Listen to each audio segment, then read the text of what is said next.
আমাদের বিয়ে করতে হবে আমান।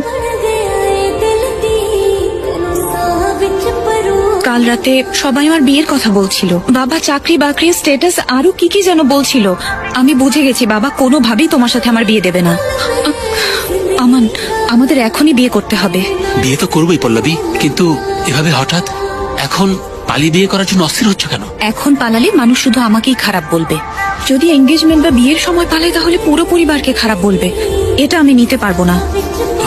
কিন্তু এখনই আমাদের বিয়ের ব্যাপারটা নিয়ে। আমান, তুমি আমাকে কোথায় কিভাবে রাখবে এসব নিয়ে কোনো প্রশ্ন করব না। তোমার ভালোবাসা ছাড়া আর কিচ্ছু লাগবে না আমার। এক সপ্তাহ সময় দাও, আমি কিছু একটা না, ভেবে। আমরা কালই চলে যাব। টাকার কথা ভেবো না, ওটা আমি ম্যানেজ করে নেব। টাকা? তুমি কি নিয়ে এত ভাবছো বলো?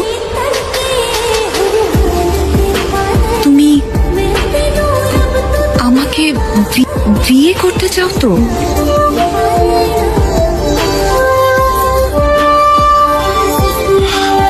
চলো করে ফেলি।